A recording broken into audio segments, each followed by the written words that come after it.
When is it important to follow through a goal, and when is it okay to just have fun and not take life so seriously? As an artist obsessed with time management who also has many clients in a different day job, I asked myself this question all the time, and I finally created a system so effective all my girlfriends have been inquiring about it.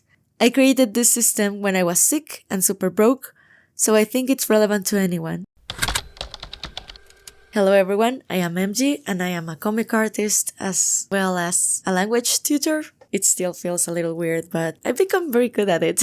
Whether it's about being an specialist in something or just extending over many hobbies, art, writing, dancing, languages, challenging the brain with different things, everything is so exciting and you want to jump in straight away. Even within those, there's so many types of instruments, there's so many types of art, there's so many types of writing. How do you choose? So this is my proposal. First, what are your goals or main values? I'll have two characters, myself and what I value most, maybe happiness, money, relationships, health, and maybe I will put this guy, Greg, a family man, money, relationships, family.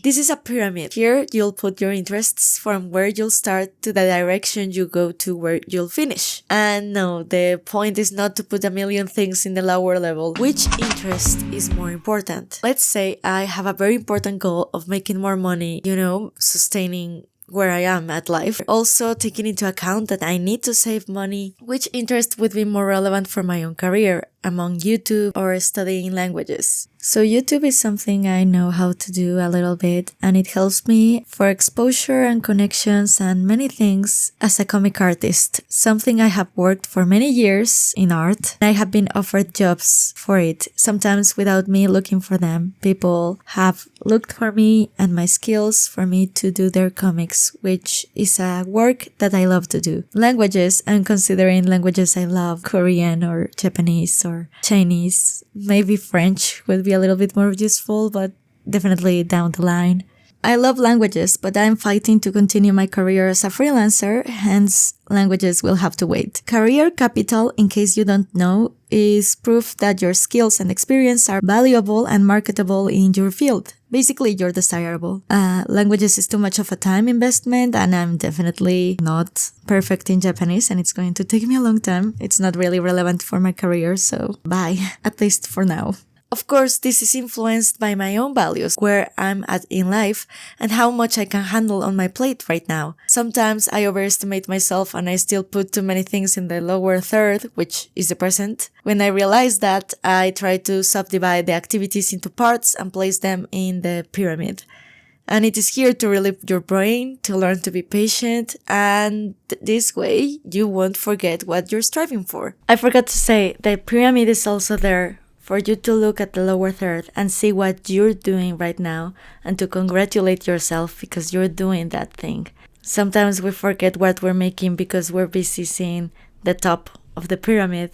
Adding new hobbies, which is very fun, and it's never too late to add a new one. And we also need to see, you're giving it your best at this level. This is amazing. How fun your life is right now, and to appreciate your present. Yes, hobbies are not really there to make you money.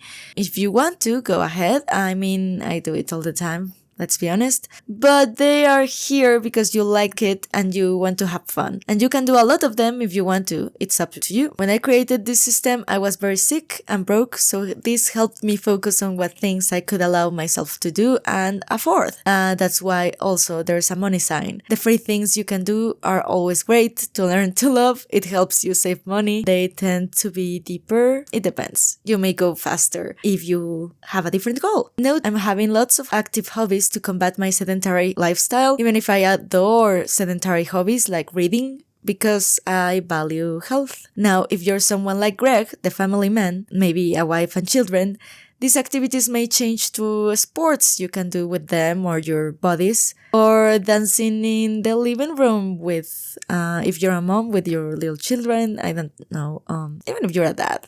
some dads dance really well. Things that allow you to be more social with your family. Maybe it's watching TV. That's my family's favorite hobby. I wish they varied it a bit, but oh well, you cannot change how others are. Or maybe even things, just for yourself, so no one bothers you. So that's where the value plays a big part. Also where you are in life right now. Also, by placing interests in different levels of the pyramid, it doesn't feel like you're giving them up. Because I hate the feeling of saying, okay, you cannot do everything, so you're giving up on all of these hobbies. No, you're not giving them up. You're just postponing them for the future. You're not forgetting them. Because believe it or not, you can even forget a passion sometimes. I love dancing. It's not really useful for money making purposes, and I'm already an artist. I am already trying to do this YouTube thing. So I was like, dancing, I always postpone it and I never did anything with it. But now that I'm working out and I am dancing for fun just a little bit each time as a warm-up, I'm enjoying life so much, and I'm being able to be consistent with working out, which I wasn't able to do before. So I'm loving it so much. I'm not good at it even. That's where I'm just doing a hobby just because it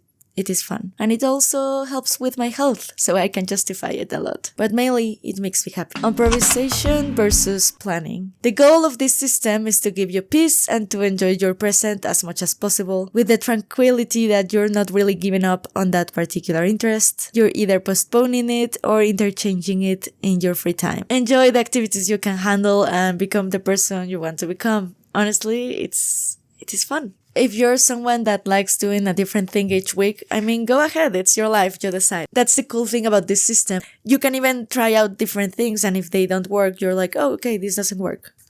I cannot do 5 things, but I can do 10.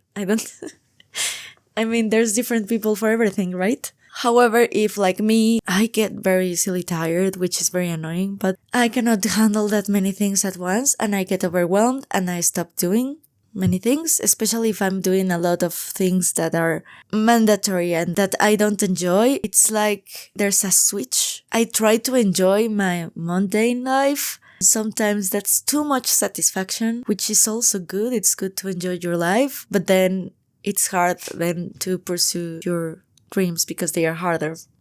So I'll include the templates for you to use if you want them. I like to use Google Slides for this, but you can use whatever you want. Why the pyramid is not a timeline? Because you don't know what the future holds or how your life will turn. No one knows, of course, especially there are people that have more unpredictable lives. Greg, the family man, probably because he has children. I have less factors, thank goodness, because I like my life like this. So the pyramid makes it so you will upgrade or correct as you improve or as your life changes. Maybe you have other needs than what you thought. The timeline, in my opinion, it's too stressful because you're putting deadlines on things you don't know if they will happen. I guess it's about focusing on the things you can actually control. Even in my life, I achieved my dream of becoming a full-time comic artist, and I enjoyed it so much for a few months, and then I lost it. I became sick for years, and then I became a language tutor, and now I'm doing both things, but it's still confusing. Of course, I want to do more, but I'm trying to adapt as life develops as a responsible adult, I guess, even though that's very hard, I guess. Sometimes I have existential crisis, of course, of how I should go, but at least this way I can try to not put that many things on my to-do list. Also because I always want to say yes to social situations and I have a hard time saying no. I have improved, but this way I'm realizing what I'm giving up if I say yes too many times. Get rid of the unnecessary. Also, make a list or check what time wasters are clogging your ideal. If you have a dream and you're not doing it, it's probably because you're using that time for other things. For example, for me, I have a hard time saying no to people, to their projects, to their needs. I love working, but I have to realize that if I want to make my own projects, I have to prioritize them. Again, the system is there, but everyone's a work in progress, so I hope this helps you. At the end of the day, I think we should enjoy the process as much as we can, our life as much as we can, and this is fun. It shouldn't be that stressful. It's even if you're playing a challenging video game, there's a certain level of stress with competence and competition, that's not necessarily bad. It's just makes you want to go higher, to do better. And it's so much fun. I am actually going to make a video about whether pursuing your passions or passion is such trash advice as Cal Newport says. If you want to see that video, you can subscribe to this channel. If you like this video, give it a thumbs up, and for your patience listening, thank you.